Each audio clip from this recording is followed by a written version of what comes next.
Not surprised. I know you said Spencer Fury wasn't surprised either when you had him on, but I did it. I wanted Fury to win as the Brit, as a Fury fan. Yeah. And I thought at one point, round 6, round 7, he was winning the fight and turning the screw, and then out of nowhere, Usyk he got that unbelievable fitness, and it come probably down to his training and his dedication. Doesn't cut corners, and he just turned the screw and turned the screw and turned the screw, knocked Fury down obviously onto the ropes. So credit to him, and Usyk's a formidable guy, and you can only give him credit. And I think the rematch is going to be amazing. What mistakes do you think Tyson Fury made in that fight? I spoke to Jimmy Tibbs about this, legendary trainer, obviously, dad of my trainer, Mark Tibbs. And he said, yeah, he looked good. He lost weight, but not always good to lose weight as a heavyweight. He might have been better off being 19, 20 stone. I don't know what their plan was in the camp. I'm not an expert on their camp. I'm not trying to tell them what to do, but it made sense to me. If you're a big guy, you might not look body beautiful. You never will. And maybe that bit of weight might have helped him. Could have hindered him. Could have made him a bit slower. But sometimes losing weight lowers your punch resistance. You haven't got as much energy. You might look a bit better, but it might just be a little bit of an aesthetic thing rather than an actual fitness thing, you know. Look at there's been some massive guys in the past. George Foreman, when he came back, was a big old unit. Larry Holmes hasn't always been the most ripped guy, you know. You don't have to be completely chiselled or thingy to... You have to be completely chiselled to be a great fighter. Some fighters are naturally like that, but being a bigger guy, sometimes you've got to use that weight, and maybe coming in a stone or two heavier wouldn't have been a bad thing. What does Tyson need to do differently apart from the weight this time? That uppercut he used to was throwing was really effective when he was throwing that. I thought that was good. Maybe a little bit less showboating, but that's why we love Tyson Fury, because he is like that. And if he won that fight, we would have been singing his praises, saying he showboated at the same time. But that can all make a difference. That's another 2-3%. Maybe would have helped some energy down the line. But he's the bigger man. You've got to use that as best you can and keep sticking that big jab in his face, whether it's a big hard jab or a sticky little annoying jab, you know. Use that, and then you can blind him with that, and we'll keep bringing that uppercut, because I thought them uppercuts were beautiful he was hitting him with.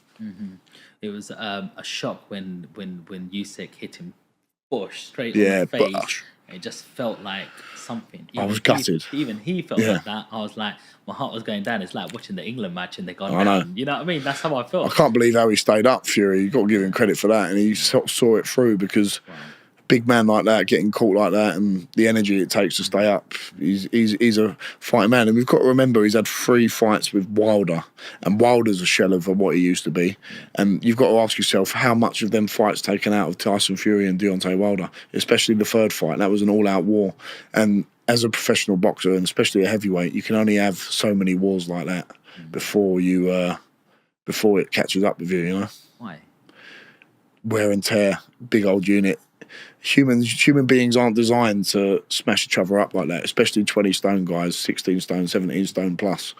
You can't take severe punishment like that, getting punched on the head. It's not healthy, is it? That's the bottom line, to be getting punched in the head repetitively, especially by the big guys. So you can only go to the well so many times, and Fury's probably only got 1 or 2 more times to do it. So what do you think of someone like Mike Tyson stepping in the ring again against Jake Paul? I think it's a farce. I think it's an absolute joke. And it's not happened, and I'm glad it's not happened. Almost 60 years old. I used to like Jake Paul. I used to think, he's doing something quite good, trying to dedicate himself, but I've got no time for it. I think it's all quite rubbish now. What do you think of that whole scene of influencer boxing, misfits, all of that? It's not boxing, it's entertainment. Fair play to them. Make their money. That's fantastic, but I don't regard it as boxing. I regard it as sort of wrestling style entertainment. And yeah, it is entertaining. Sometimes you watch it and you think, that's a laugh, but you can never be taken seriously, ever. And that's the danger, though. Like young kids coming through now, when I look on my TikTok comments, they'll be like, when you're fighting Jake Paul, you should fight Tommy Fury. And like they don't understand what we have to go through as professional boxers. I know Jake Paul trains really hard, KSI, and fair play to him for making loads and loads of money, and they're great businessmen. But I mean, come on, fighting a 60-year-old nearly Mike Tyson versus Jake Paul, I've got no time for that. How do you think that plays out? Because it is scheduled for November. I think, well, considering that Mike Tyson had to be taken off a plane, didn't he, for having heart problems, I don't think they should be sanctioned at all, ever. It's wrong. Who is your favourite boxer of all time? I've got a few. Lennox Lewis being one of them. Yeah. Unbelievable. Rocky Marciano. Yeah. Old classic guy. The modern guys, Joshua, Fury, love them two the most. There's no Tyson in there? Mike Tyson? Oh, Mike Tyson, unbelievable. But in terms of my favourites, probably Lennox Lewis, someone like that, Vitaly Klitschko. But Mike Tyson, in his prime, watched him 18, 19, 20 years old, smashing people up who were like 10 years older than him, getting a world title at 20 years old. Unbelievable. Johnny, a big name has just been dropped. Yeah, everyone's talking about Chisora and you. Yeah. You know, everyone's just like putting you straight into that Another mix legend. now. He's like, War Chisora. They call him, don't him? He's like a real veteran. Couldn't believe he beat Joyce. Couldn't believe that. Yeah, I thought Joyce would be able to deal with him, but Chisora just keeps coming back. He's had 2 wins on the... Is it 2 wins on the bounce now? Who did he fight before? He fought someone else recently, but he just keeps coming back, and if he's still winning, Joe Joyce is a great name to have on your resume. So I've got a lot of time for Joe Chisora. He's a legend, and people have been bounding our names around. Eddie being the main man who's been doing that, and I feel a bit disrespectful to thinking like I'm calling for that fight. So I'm not calling for it, but if Derek Chisora came and said, let's have a fight at the O2, let's set it out, I want to do it, I wouldn't say no. It would be an honour to share the ring with Derek Chisora, and I think I'd have a good chance in. Not saying I'd win it, but I'll give a good account of myself, Yeah. How much of a task is it for Chisora being a 40-year-old? That's the problem. Maybe if it was 3-4 years ago, I'd feel slightly differently.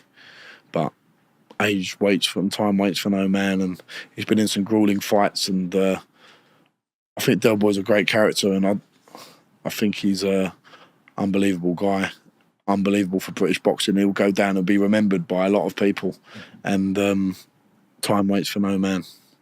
How important is timing in terms of when you're facing your next opponent? If you go straight for Chisora, where do you go from there? You might be able to, face an opponent like that. You might be able to get through a wall like that and show a lot of toughness, but is it too fast too soon because you've had all these first round knockouts? Not sure how much experience you're getting in the sort of actual ring. Fighting Chisora, imagine beating him. Where do you go from that? That's the thing. It's not an immediate fight. It's whether it's just an idea that's been bandied about. I've obviously got Rudenko locked in for my next fight. That could give me some great experience. He could be he'd probably be my toughest fight to date. And then you assess from there. It's very important, as you say. You've got to look at one fight at a time. And all that's on my mind right now is beating Rudenko whenever that happens in the next month or two. How does it feel like when you're training for a fight? You've got your trainer there, you've got a manager there, you've got a whole team around you. What happens when you're in that ring and you're alone all of a sudden? That's it. That's the name of the game, isn't it? Like, it doesn't matter how... This is the thing with boxing. It's quite unique in a way. You don't have 10 other football players on the pitch. You don't have 14 other rugby players. If you've cut corners, it's going to show. And if you're moaning about coaches, trainers, managers, it's up to you to put them all into line, because at the end of the day, you're the one who's going to be seen in the ring and be accountable for what's happened in the camp. So you've got to take an onus on that and be the boss. Unfortunately, without sounding arrogant or belittling the other people, you've got to be in control, because the only person it comes down on when it all goes wrong is you. That's the bottom line. And you're the one who takes the punches in the head. No one else does. Not your manager, not your trainer, not your promoters, not your strength and conditioning coaches. They're all part of your team, but the one who's going to be getting punched in the face is you. Does it ever get to you mentally? No. I love it. I absolutely love what I do. I get to go up and train every day. I love training. It keeps my head screwed on. If I couldn't train, I think I don't know what I'd do. It keeps me sane, for like it does for a lot of people. So I absolutely love the ability that I've got to go and train and do something I love every day. Before you're ready to challenge for a major title, what milestone do you feel that you need to hit? I don't think of it in that way, Sean. I don't think I have to hit anything. I think the map is in my destiny of where I'm meant to go. All I have to worry about is winning the next fight. There's no milestone I think of in my head that I think, well, I've got to do this amount of this or do that. It's all mapped out already. All I've got to do is dedicate myself 110%, and then the rest will follow. I like going to the gym myself. Yeah. I go there every morning, Yeah. maybe 5-6 times a week. Yeah. It keeps me happy. Yeah. I like to think I train hard. Yeah. You know, one day, like I have my 2 days where I do my 5K Yeah. runs. Yeah. I do my bodybuilding on 2 other days, and then Nice. a couple of other days I do a Pilates, yoga, get the It's good good to do stretch that. All the out. flexibility. Yeah, Yeah. absolutely. All of them things.